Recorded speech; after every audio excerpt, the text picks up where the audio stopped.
Hi everyone, Mrs. Geist here. We are on video number 2 and we're gonna review really fast what we did on video number 1. And then I'm hoping that you watch the videos over and over because I talk fast, and in class I talk fast too, but that's what the videos are for. And we want to really study this video because it's gonna start you off on a really good foot. If we get in bad habits, they're hard to break. So please take this part seriously, okay? So we're gonna open the case like we learned on the last video. Make sure the emblem is on the top and most of the time, 95% of the time, the latches go down. Remember, we also talked about having an appropriate name tag, some kind of luggage tag. Not a piece of tape, it's gonna fall off. Not a string with a piece of paper, that's gonna rip. All right, so we've already had somebody lose a saxophone, and then I don't know if he had his name on it or not, so hopefully. So we wanna make sure that we take care of our instruments and have our name on them, okay? So I can give them back to you if they're lost. All right, so I'm gonna open my case on the floor, right? And I've got my mouthpiece cap ready to go here, my reeds there. Most of you had mouthpiece caps, so I'm very proud of you. Hopefully the rental company gave you one. If not, please get one. It will save your reeds.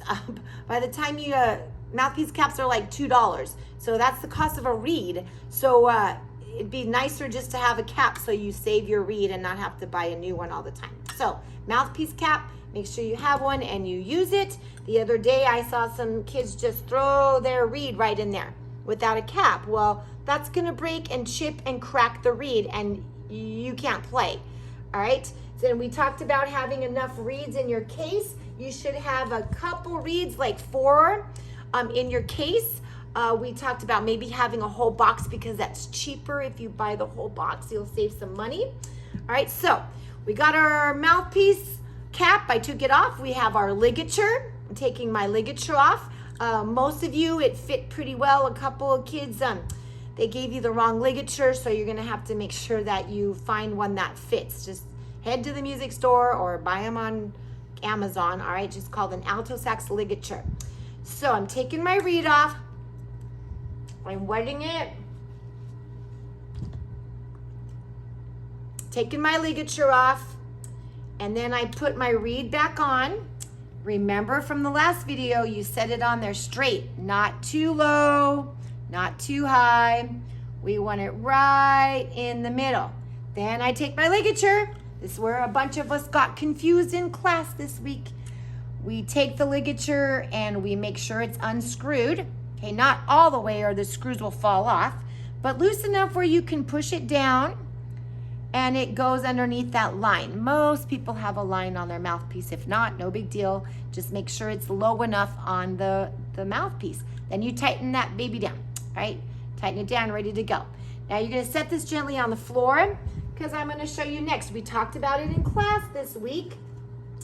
You have your neck. And I'm very proud of you guys. A lot of you did what I asked and got a sock and you put your neck in the sock. Very good. Some of you still have to do that. I'm sure your family has a sock laying around the house. So I take off my neck and I take out my cork grease. We did this in class. So if you missed class, then you're gonna have to really watch this step. Cork grease, it is not chapstick. Do not go out and put chapstick on this, okay? Cork grease is very inexpensive. It'll last you a long time. And all of our rental instruments have brand new corks on them. So even mine, I just got mine corked right now. So I'm gonna put cork grease on here. Not too much, then your whole entire saxophone becomes greasy. So you put that on there just enough where it's moist, okay? And then put it back. Now you're lucky, you only have 1 cork. Those poor clarinet players have a bunch of corks, all right? So now, here's the hard part. Remember, you're supposed to have a neck plug. Please grab a neck plug, okay? They're at every music store. They'll probably give it to you for free, hopefully. But you should have one because later on, if you don't, your neck will not go in. And then I have to stop class and fix it for you. And sometimes I can't fix it. So this plug is very important. So this piece does not bend when it's in your case. So please have a neck plug. All right, now you're going to unscrew the screw, not all the way. Some of you will have a screw on this side too. Make sure this instrument's different. I have it down here, but make sure that the screw on this side stays tight all the time. But the one on your right is going to be loosened up. Now I take my neck gently and I put the neck on. I am not going to force it on so it bends that very delicate metal right there. Also, I'm not going to force it on so it doesn't mess up my octave key. That's called an octave key. We'll talk about that in a minute. Okay, so I'm going to put that on gently, twist it like I'm doing. Please don't put cork grease on here. It's not cork. Please don't oil it. When it gets stuck, I will show you in my next video how to keep your instrument clean and take care of it. But right now, you don't need to know that. So gently put it in. And then you're going to, this is the hardest part about the saxophone, is lining things up to your body shape, okay? And holding the instrument the right way. It's the most difficult instrument to hold correctly and not look like you're all discombobulated, okay? Big word. So you're going to, for now, line up the neck with the body, just for now. Then you tighten this down, not too tight, but tight enough where it's got some stiffness there. Okay, now I'm going to put on my mouthpiece. Again, we talked about it in class. You can hear this, it's still a little dry. What happens when we don't cork grease our instrument? Oh, I forgot to tell the clarinets that in their video. Whoops. What happens when we don't cork grease it? The cork breaks, it gets brittle, and it falls off. And now you don't have your saxophone for 2 weeks, and it costs like $12. So we want to make sure that we keep it greased, okay? I totally forgot to say that on the clarinet one. All right, so I'm going to put it on. You don't need to put it on very far, and please don't push it all the way in. We had some people do that in class the other day, okay? Good listeners, please. All right, so we go halfway in, and now we're ready for the hard part. You're going to put this down gently. Make sure you don't crack the reed on the floor, okay? It doesn't matter how you put it down. Some professionals put it down that way, or if I put it this way, you got to be careful not to put that reed on the floor because it's going to break. So I bent my neck up a little bit. Either way, it's not going to hurt your saxophone. Now, your saxophone came with a neck strap, and the neck straps are kind of a pain because some of them don't move up easily. So some of them are very difficult, and you'll have to have your parents help you out until you get used to that. In class, I have already helped a couple people. It does take some time and practice. So I'm going to try to raise mine a little bit. I'm going to pick up my saxophone right now. And this is the time where we want to sit in our chair. And you can also stand up if you want. I'm going to go ahead and stand because that way in class, that's what we normally do. So I'm going to stand up. And you want to be careful when you hold the saxophone because if I grab it around there, it's going to bend all my keys. So the best place to grab it is around the bell somewhere, okay? We don't want to grab it where there's keys and start bending up the keys. So taking it, I'm going to put my neck strap on, okay? And it kind of, I want the saxophone to dangle, all right? Don't trust it though. Don't go like this. Hey mom, no hands, right? Because that neck strap is just a piece of plastic and it could break. I've seen it happen. It's pretty scary when the saxophone falls that far. Very expensive to fix and repair. So you're gonna put your neck strap on. Do not do this. Do not walk around and grab your stuff while it's dangling from the neck strap. Do not trust the neck strap. Okay, always have a hand on your instrument. Now, you've got that neck strap in there. You're gonna let it dangle. You're going to stand up as tall as humanly possible. All right, same when we sit down. We want to sit on the edge with our body straight. That will be the next video. But right now you're going to have it dangled. And we talked about it in class. Your head's going to be up tall when you play an instrument. We don't play an instrument like this. And then it crunches our air stream right there. It crunches our esophagus. All right, and plus we look silly when we go like that. So we have to have our head up tall. If you look at this, there's a problem with that. My neck strap is not high enough. So I know we're excited to play, and most of you will do this. I dropped my neck and I have bad posture now. That's not what we want. We want to bring this neck strap up so then the mouthpiece goes directly in my mouth. Now, if we don't have the mouthpiece set, we're gonna have our head turned. We don't want that, that's uncomfortable. So we make sure that our mouthpiece is straight.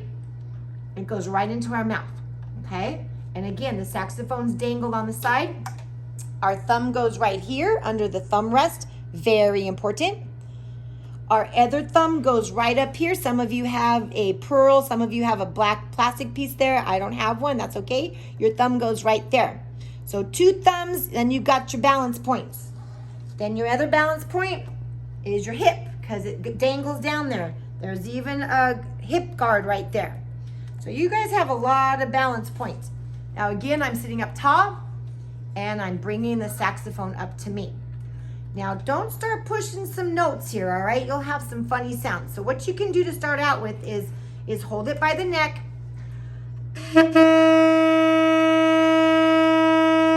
Have some fun doing that. I forgot to tell you, we need to review the mouthpiece first.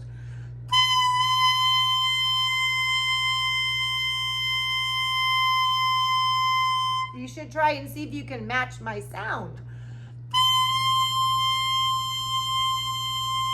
Remember, we don't take too much mouthpiece in our mouth. We don't take too little. We just take just a medium amount. Not so we squeak, and not too little where we pinch off the sound. After you do that, you're supposed to do long tones with your mouthpiece and your neck.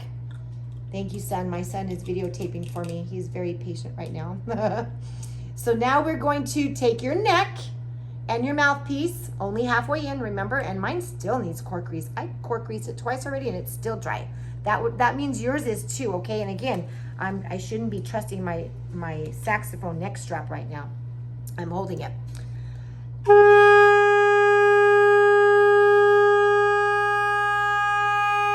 So you want to practice holding that baby out for at least 2 minutes. Take a breath whenever you need, but make it sound like mine. No puffy cheeks, bottom lip under, top lip right there, okay? Or top teeth, and then your lip just relaxes. So you're gonna put this back on again. I loosened up the screw. Now I'm tightening it back up, letting it balance here, and then I'm just making a sound. Now I'm gonna show you your first note.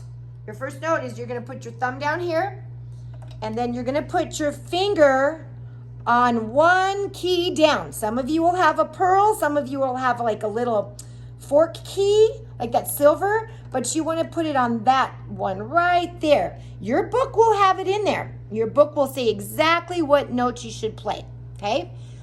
So here's what this is going to sound like. And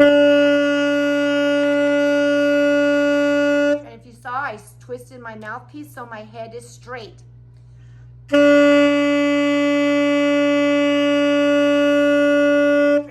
That note out for a long time.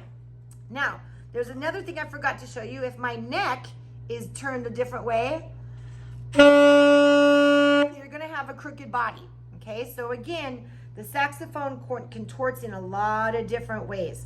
You have to move it towards your body shape, where your head is straight, your neck is straight, your body's tall, and the saxophone comes to you. You don't move to the saxophone, okay? You're the boss, not the saxophone. That's gonna be note number 3. I call that note number 3 or a B. I'm gonna give you 2 more notes real fast. So we have that note number 3. We skip the baby one and we put your finger right there. That's gonna be note number 2.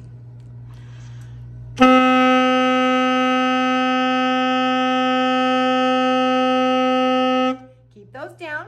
Now another thing that saxophones do, because we have tiny fingers as 5th and 6th graders, we accidentally bump these keys. These keys we bump and then it opens up the key and then we don't sound very good. We sound like a squeaker. So we make sure that our hand is up and not touching, not bumping any of those keys. Okay, we don't want any of those 3 keys to be opened up. Now also little fingers, we'll want to bump these because they want to balance it. We don't want to bump those yet. Those aren't keys we use. Okay, so be very careful when you do that. So now I have my first finger down, I skip a note, or I skip a key, bam, we go there. And now we're gonna add our next finger. I call that note number 1, or G. So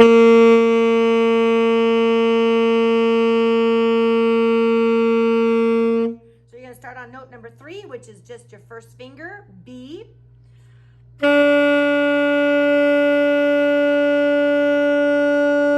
Add the next finger down, but remember you're gonna skip that baby one. You're gonna skip that baby key. Note number 2, which is an A.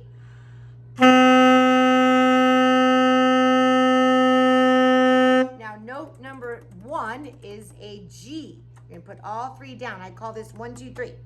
All right. All